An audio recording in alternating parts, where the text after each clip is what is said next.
السلام عليكم ورحمة الله وبركاته. الحمد لله رب العالمين وصلى الله وسلم وبارك على نبينا محمد وعلى آله وصحبه أجمعين. أشهد أن لا إله إلا الله وحده لا شريك له وأشهد أن محمدا عبد الله ورسوله صلى الله عليه وسلم. أما بعد. En cette soirée du 19 du mois de Rabi' al-Thani de l'an 1437 de l'hégire du prophète Mohammed sallallahu alayhi wa sallam, qui correspond au 28 janvier 2016, nous entrons dans le 36e cours des leçons importantes pour toute la communauté de l'aimable cheikh Abdul Aziz ibn Abdullah ibn Baz, qu'Allah le récompense. Nous sommes toujours à la fin de la 17e leçon, la mise en garde contre l'association et les péchés majeurs. Nous nous sommes arrêtés sur le faux témoignage. Et le faux témoignage est un crime. C'est un péché qui fait perdre les droits de leurs ayants droit et qui permet injustement à un individu ayant fait pratiquer ce faux témoignage d'user des biens d'autrui de façon injuste. Combien de gens ont été tués à cause de faux témoignages? Combien de gens ont été offensés? Ainsi, celui qui pratique le faux témoignage est injuste, premièrement, parce que c'est un mensonge, et c'est basé sur le mensonge et la calomnie. Deuxièmement, il est injuste envers la personne sur laquelle il a effectué ce faux témoignage, car il lui a fait perdre son droit. Il est injuste envers la personne pour laquelle il a fait ce faux témoignage, car il lui a donné un droit qu'elle ne mérite pas. Il est injuste lorsqu'il s'agit de biens, car avec le faux témoignage, il va user injustement des biens d'autrui, alors que le prophète sallallahu alayhi wa sallam a dit dans le récit rapporté par Al-Bukhari Muslim, d'après Abu Bakr radiyallahu anhu, Inna dima'akum wa amwalakum wa a'radakum alaykum haram. C'est-à-dire, votre sang, vos biens, votre honneur, toutes ces choses vous sont sacrées. Le faux témoignage est donc un péché duquel beaucoup de maux vont découler. Parmi les péchés majeurs cités par le cheikh Ibn Baz rahimahullah, le serment mensonger, le fait de jurer par le nom d'Allah subhanahu wa ta'ala, alors qu'en réalité la personne ment. Wal'iyadhu billah. Le prophète sallallahu alayhi wa sallam nous dit dans le récit rapporté par l'imam Muslim d'après Abu Dharr radiyallahu anhu, thalathatun la yukallimuhumullahu yawm al-qiyamah. 3 personnes auxquelles Allah ne parlera pas le jour de la résurrection. Wala yanzuru ilayhim, il ne les regardera pas. Wala yuzakkihim, ni ne les purifiera. Walahum azabun alim, et ils auront un châtiment douloureux. Il cita parmi celles-ci al-munafiqu sil'atahu bil halif al-kadhib, celui qui écoule sa marchandise en mentant quand il jure. Il jure en mentant dans le but de vendre sa marchandise. Et c'est une chose que l'on voit énormément malheureusement chez les commerçants qui n'hésitent pas par amour des biens, amour de l'argent, à jurer par le nom d'Allah en qualifiant leur marchandise par des qualités que cette marchandise en réalité n'a pas, comme le fait de jurer que ce n'est pas de la contrefaçon alors que c'est faux, le fait de jurer que c'est de la bonne qualité alors que c'est de la très mauvaise qualité, et toute autre chose en ce sens. Parmi les péchés majeurs, idha'ul jar, nuire aux voisins. Vous avez vu parmi les bons comportements le fait de faire preuve de bonté envers le voisin. Et être nuisible au voisin est un des péchés destructeurs également. Et le prophète sallallahu alayhi wa sallam a dit, Wallahi la yu'min, Wallahi la yu'min, Wallahi la yu'min. قيل ومن يا رسول الله قال الذي لا يأمن جاره بوائقه. Le prophète sallallahu alayhi wa sallam a dit, par Allah, il n'est pas croyant. par Allah, il n'est pas croyant, par Allah, il n'est pas croyant. Il fut dit, mais qui donc, ô messager d'Allah? Le prophète sallallahu alayhi wa sallam reprit alors, celui dont les voisins ne sont pas à l'abri de ses nuisances.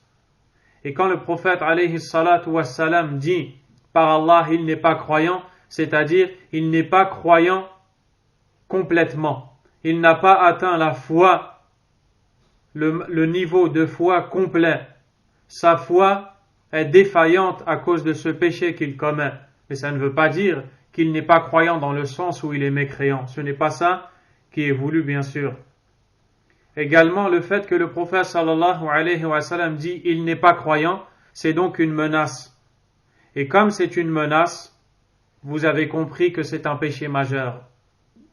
Puis, le Cheikh Ibn Baz rahimahullah dit le fait d'être injuste, le fait d'opprimer les gens, que ce soit en faisant couler leur sang, en pillant les biens ou en portant atteinte à leur honneur. Car comme dans le hadith que vous avez entendu, le prophète alayhi salatu wassalam a dit votre sang, vos biens, votre honneur, toutes ces choses-là vous sont sacrées. Puis il continue et dit كَحُرْمَةِ يَوْمِكُمْ هَذَا فِي بَلَدِكُمْ هَذَا فِي شَهْرِكُمْ هَذَا. Comme est sacré ce jour-ci, comme est sacré ce village, et comme est sacré ce mois.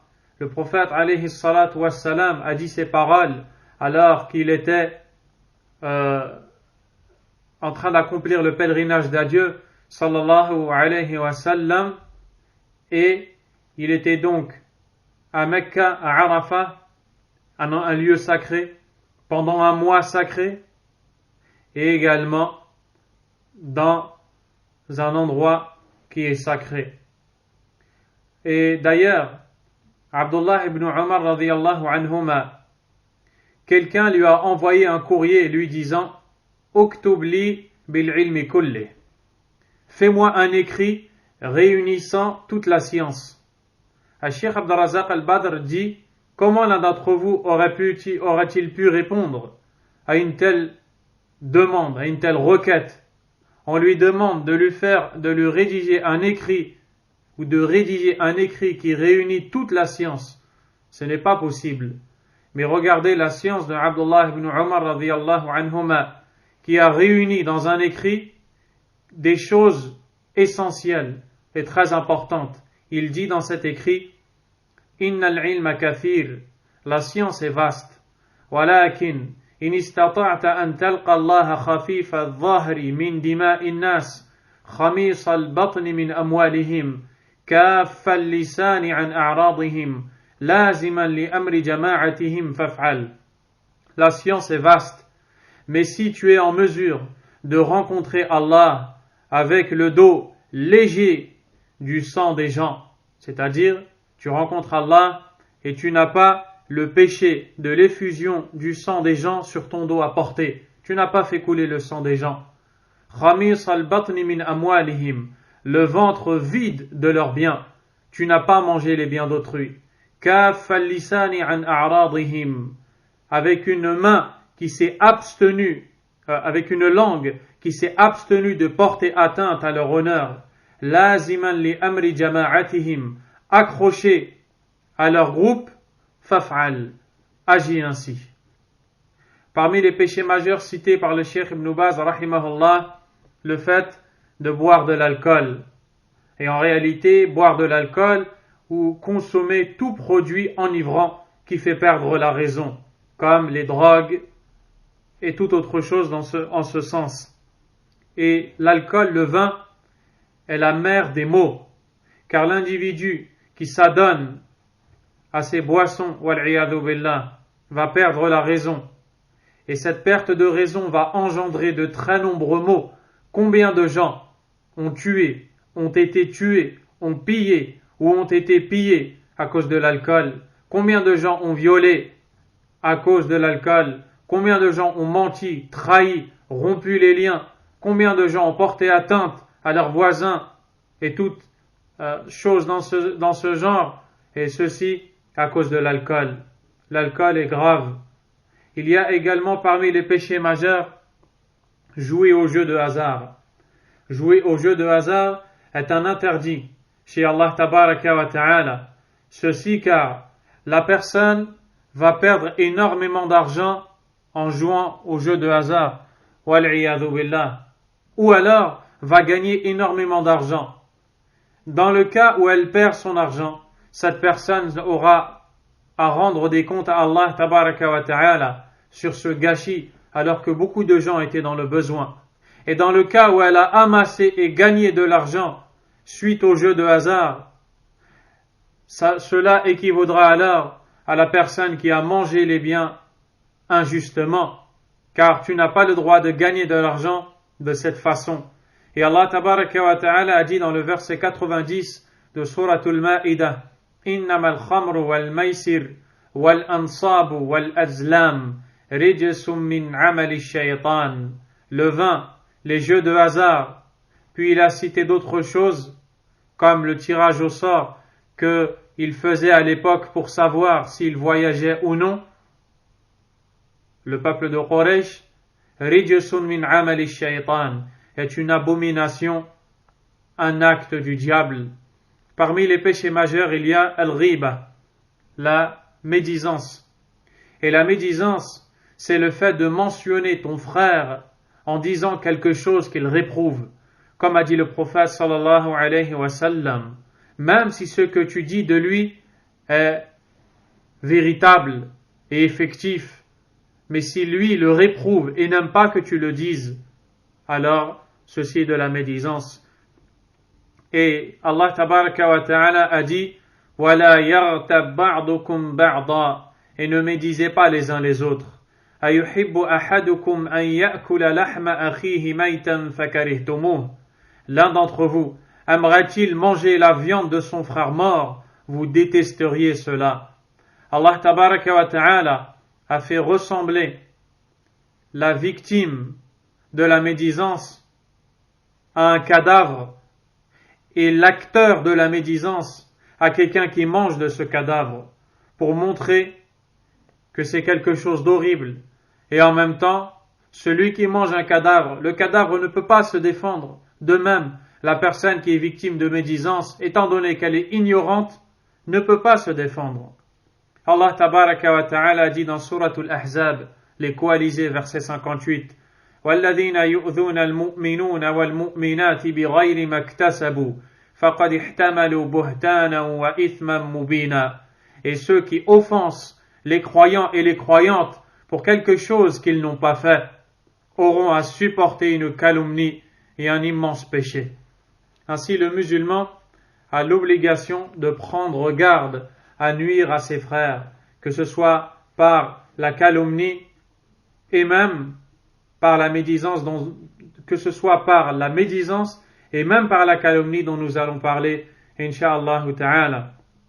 D'ailleurs, l'imam al-Bukhari a rapporté dans son écrit intitulé Al-Adab al-Mufrad, d'après Aïcha radhiyallahu anha, qu'il fut dit au prophète sallallahu alayhi wa sallam: Ya Rasulallah, inna fulanatan taqumu al-layl, wa tasumu al-nahar, wa taf'alu, wa tasaddaq, wa tu'dhi jiranaha bilisaniha. Ô messager d'Allah, il y a une femme qui prie la nuit, jeûne le jour, elle agit, elle œuvre en bien, elle dépense des aumônes, mais par sa langue, elle nuit à ses voisins. فقال رسول الله صلى الله عليه وسلم لا خير فيها هي من أهل النار. Il n'y a aucun bien en cette femme, elle fait partie des habitants du feu. وقيل له وفلانة تصلي المكتوبة وتصدق بأثوار ولا تؤذي أحدا. Il fut dit au prophète alayhi salatu wassalam, il y a une autre femme qui prie ses 5 prières prescrites et donne des aumônes, mais elle ne nuit pas elle ne nuit à personne. Le prophète sallallahu alayhi wa sallam dit: Hiya min ahli al-jannah, elle fait partie des habitants du paradis. Ainsi, porter atteinte aux musulmans par la langue, que ce soit la médisance, la calomnie, les prendre à la dérision, se moquer d'eux, toutes ces choses-là font partie des péchés majeurs. Et la calomnie ou alors le colportage, c'est le fait d'écouter d'une personne A quelque chose qu'elle a dit au sujet d'une personne B, puis revenir vers cette personne B et lui faire part de ce que A a dit sur elle, puis reprendre la parole de la personne A et revenir à B, et ainsi de suite. Ceci est interdit. D'ailleurs, un des pieux prédécesseurs, le dénommé Yahya ibn Abi Kathir al-Yamami, rahimahullah, a dit cette parole: Yufsidu an-nammamu fi sa'atin ma la yufsiduhu as-sahiru fi shahr.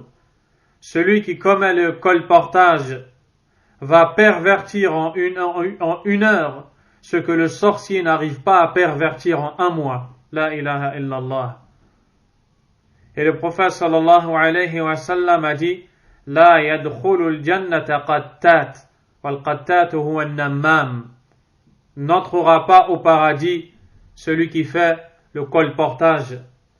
Et le Cheikh Ibn Baz rahimahullah a dit, ainsi que d'autres péchés qu'Allah ou son messager sallallahu alayhi wa sallam ont interdit. Il fait allusion au fait que la liste des péchés qu'il a cités, les péchés majeurs, n'est pas complète, elle n'est pas exhaustive. Mais il y en a bien plus. Comme vous l'avez entendu dans un cours passé, Abdullah ibn Abbas radiyallahu anhuma qui dit Hiya ila sab'ina aqrab. Ils sont plus proches de 70.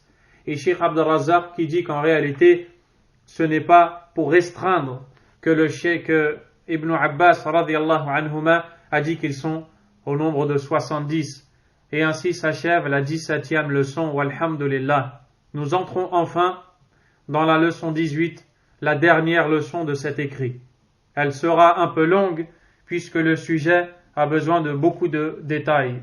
La préparation du mort, la prière funéraire et l'enterrement. Tajhizul mayyit, was-salatu alayhi, wa dafnu. C'est donc la 18e leçon. Le Cheikh Ibn Baz rahimahullah va nous donner les détails de cette leçon. Voici les détails de cette leçon.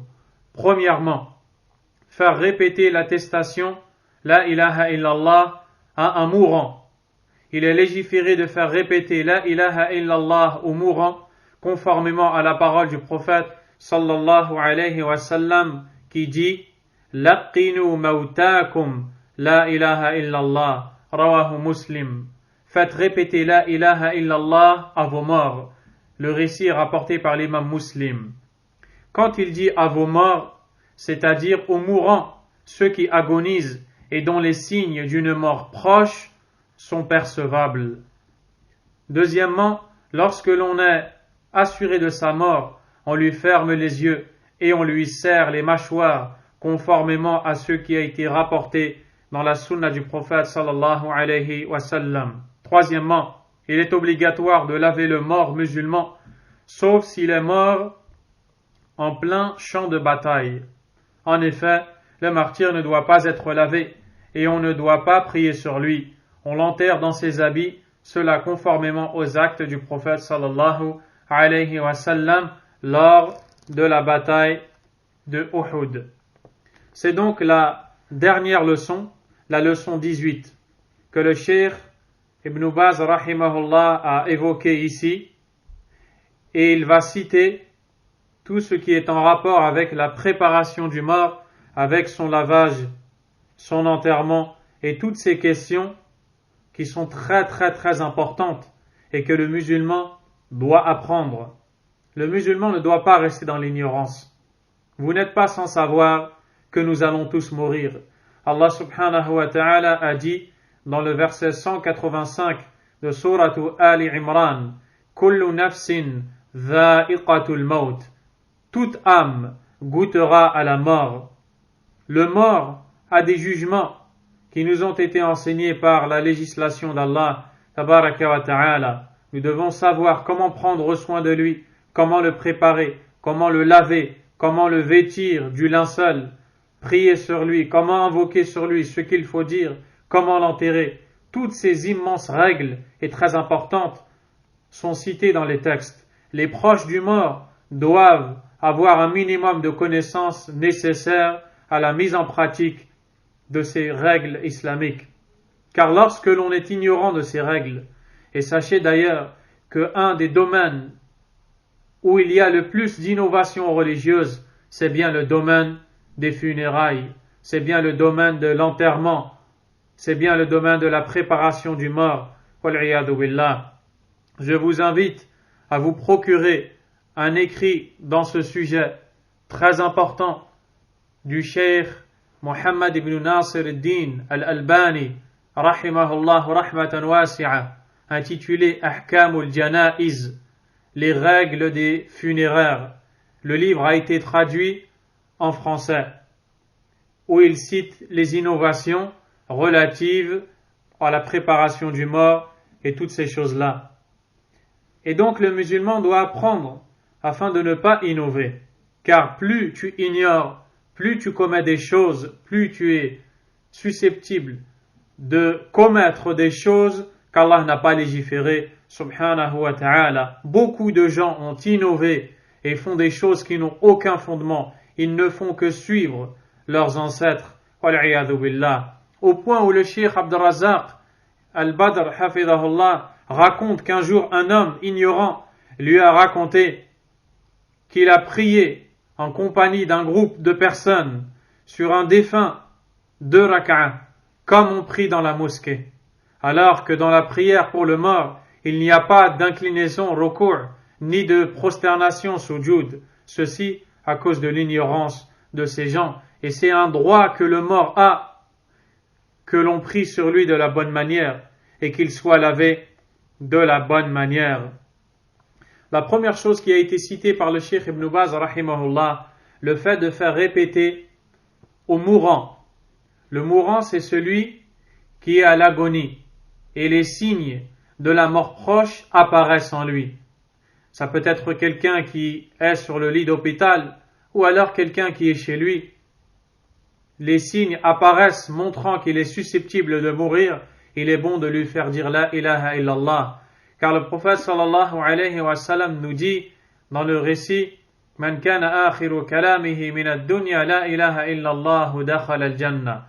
Quiconque aura pour dernière parole dans ce bas monde la ilaha illallah entrera au paradis. Cheikh Abdurrazzaq al-Badr nous dit il faut lui faire répéter ces paroles mais avec douceur. Il ne faut pas le brusquer ni le stresser, de peur qu'il ne prononce pas ces paroles. Il faut prononcer la parole la ilaha illallah à côté de lui et attendre un peu, puis lui faire répéter et ainsi de suite. Deuxièmement, à partir du moment où on est sûr que la personne est bien morte, on lui ferme les yeux et on lui serre les mâchoires, conformément à ce qui est rapporté dans la sunna du prophète alayhi salatu wassalam. L'imam Muslim rapporte d'après Salama radiyallahu anha, elle dit dakhala Rasulullah sallallahu alayhi wa sallam ala Abi Salama wa qad shaqqa basaruhu fa'aghmadahu. Le prophète sallallahu alayhi wa sallam est venu auprès de Abu Salama, c'est-à-dire au moment de l'agonie, et son regard s'est figé. Il s'est mis à lui fermer les yeux. Pourquoi? Car lorsque l'âme se sépare du corps, si les yeux sont ouverts à ce moment-là, les yeux regardent l'âme et la voient sortir. À ce moment-là, il faut lui fermer les yeux.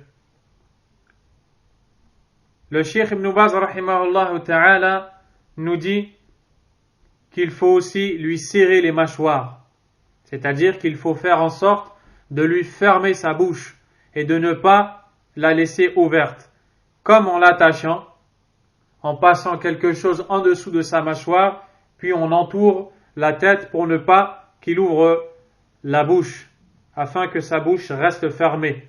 Certains ont dit afin que l'eau n'entre pas dans la bouche quand on va procéder à son lavage, et aussi pour ne pas que des impuretés pénètrent dans sa bouche.